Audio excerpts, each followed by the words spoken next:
Toshkent shahri Olmazor tumani teleskopli tagida joylashgan radar ham qoida buzmagan bo'lsangiz ham 5-10 km tezlikni o'zi qo'shib jarima yozayotganligi ma'lum bo'ldi. Dalillarni o'zingiz ko'rishingiz mumkin albatta.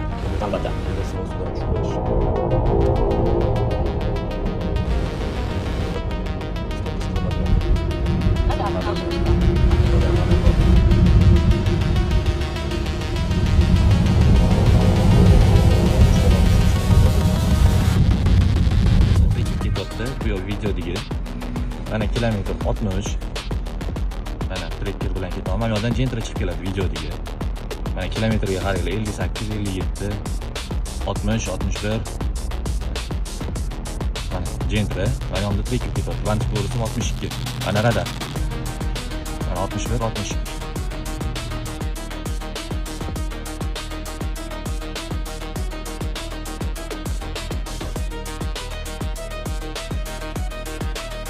Xalq ham bekorga bu radarchi tadbirkorlarni qarg'amas ekan. Bolangni janozasiga ishlatgan deb. Eng dahshatlisi shuki, biz noqonuniy ishlayotgan radarlarni aniq dalillar bilan ommaga olib chiqsak ham, huquqni muhofaza qiluvchi tashkilotlar ahamiyat bermasdan ko'zimiz ojiz deganday bo'ldi. Assalomu alaykum va rahmatulloh.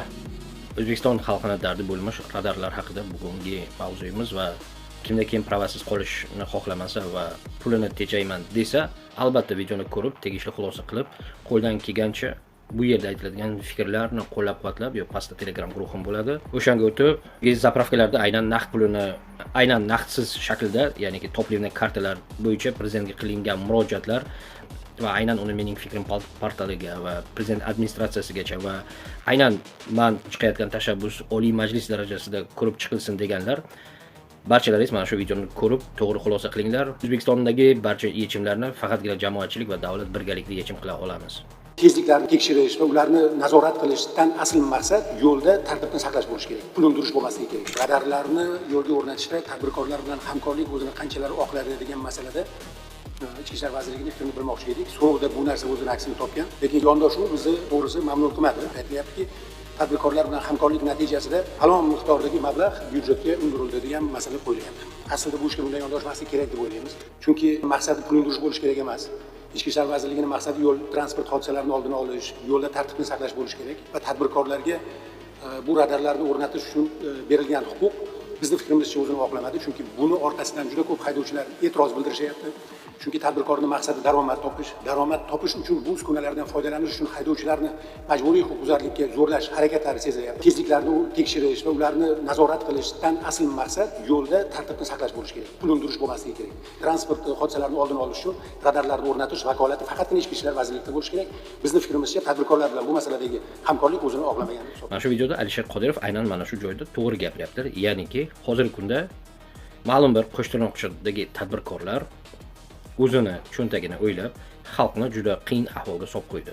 Va bunga albatta davlat o'laroq chek qo'yilishi kerak. Har qanday statsionar hamda mobil radarlar o'rnatilgan hududlarda va ungacha 250 metr, eng kamida 250 metr, ko'pi bilan 500 metrgacha bo'lgan masofada 543 radar yo'l belgisi hamda 324 yuqori tezlik cheklangan yo'l belgilari o'rnatilishi shart deb belgilab qo'yildi. Demak, xulosa qiladigan bo'lsak, aka, shu ikkala belgi bo'lmasa, jarimani bekor qilinishi mumkin ekan-da. Albatta. Haydovchi agar radar yo'q joylarda kameradan unga jarima keladigan bo'lsa, murojaat qilib, bemalol bu jarimani bekor qilishi mumkin bo'ladi. Ko'p rivojlangan davlatlarda aynan radarlar, masalan, men yashaydigan Sankt-Peterburgda ham radarlar bor, kameralar bor. Va lekin ular masalan 60 znak mana bu yo'l belgisida qo'yilgan bo'lsa, 20+20 qo'shish mumkin, ya'niki sal uspet qilmasdan turib bo'lsa ham, qachaba 70-75 atroflarda o'tsangiz ham shtraf yozmaydi. Ta'kidlab o'tyapman, yozmaydi. Va bu aynan sizlar yomon ko'radigan Rossiyada aynan shunaqa. Har bitta shtraf qog'ozi qo'liga tushayotgan, jarima qog'ozi qo'liga tushayotgan shofyorlar, sizlar ham aynan yo'l chekkasida radarlardan 500 metrdan 250 metrgacha yaqinlikda aynan mana shu yo'l belgilari turishi shart va zarur. Qayerdan sizlarga kelgan, o'shani ko'ringlar. Mana shunaqa narsalar bo'lmasa, menga yuboringlar. Bunaqa mavzularni ko'proq chiqarish kerak, toki noqonuniy turgan radarlarga qarshi kurashaylik. Toki naleva naprava qo'ldan kelgancha hammani jarimaga solib, odamlarni itak-tang ahvolga solish bu mutlaqo noto'g'ri.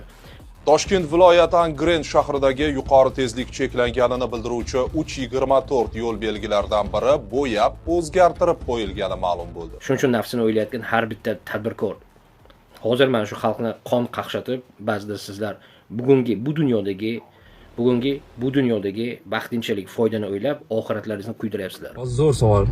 Palasani yorib yuborishibdi chizishni. Shunda men bitta hozir xohlasam xohlamasam men buni bosaman. Mana bu orqada turibdi. Shton palasa bosding deb keladi. Va qanaqa o'tib ketishim kerak bu yerdan hozir palasa bosmasdan? Bu palasa bosmay o'tib ketish meni muammoyim. Uni palasaga yozib yuborishadi. Shu videoda ko'rayotganingizdek palasa jini chizilgan. Bu yo'lda o'taman degan, xohlasa xohlamasa palasani bosadi. Buni mutasaddi tashkilotlar, Ichki ishlar vazirligi, aynan deputatlar, senatlarda ko'rib chiqinglar. Nega ko'rona faqat jarimalar yozilyapti-yu, lekin u jarimalarga sabablar bilan odam kelyapti, hech kimning ishi yo'q. 9 marta mashina radarga tushdim.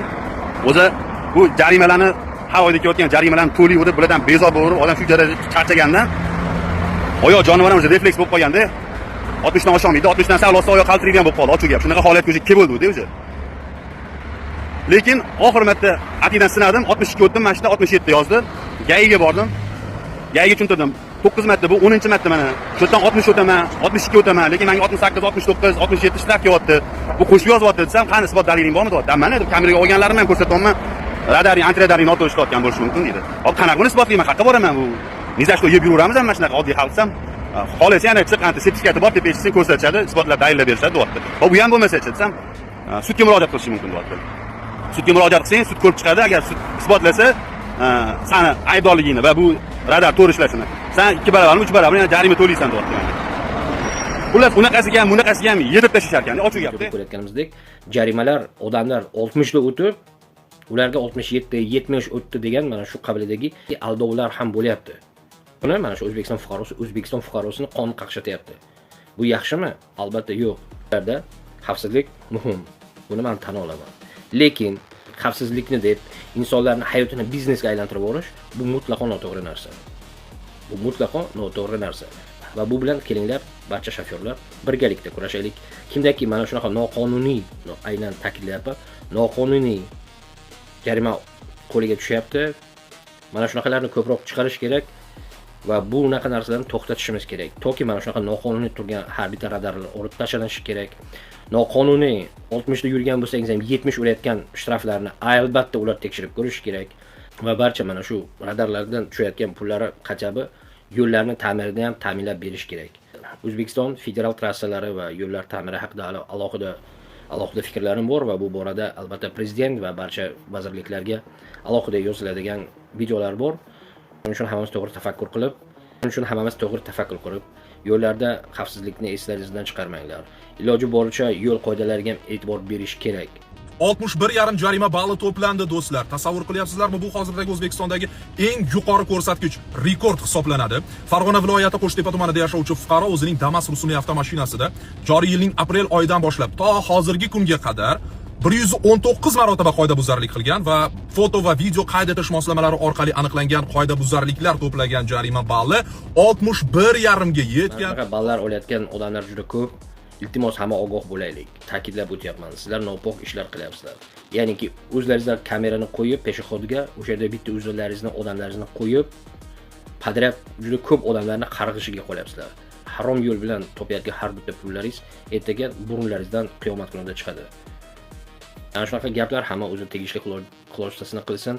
Mana shunaqa radarlardan, shtraflardan aziyat chekayotganlar befarq bo'lmaylik. Mana shu nomerlar Telegram, WhatsApp, kimda kim kerak, shunaqa noqonuniy shtraflar bo'yicha videolaringizni yuboringlar. Ularni keng omad gapirish kerak, turmaslik kerak. Vatanimizning ravnaqi barchamizga kerak. Qonuniy har xil znaklar, noqonuniy har xil radarlar bilan birgalikda kurashib, vatanimizdagi yo'llardagi xavfsizlik, bolalarimizni har xil yo'llardagi noxushlikdan hammamizni Allohning o'zi asrasin deya, hamma qonun qoidaga amal qilsin deya, Allohumma solli ala sayyidina Muhammad va alhamdulillahi robbil alamin. Assalomu alaykum. Buni noqonuniy deyishyapti, sud tartibida bekor qilishyapti. Ranga hozir odamlar ovora bo'lib yuribdi buni orqasida. Noqonuniy bo'lsa nimaga qo'yilyapti haligacha aka buni?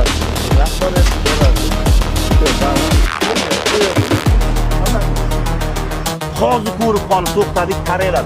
10 ta kamera qo'yapsizlar aka. Insof qilinglar aka. Nagini to'xtashga majbur qildingiz aka. 10 ta kamera ham qo'yapsizlar mana. 3 ta firmani ishlaydi. Qaysi firmada siz ishlaysiz? Nayomlik ishga chiqmoqda. Ha, uzr.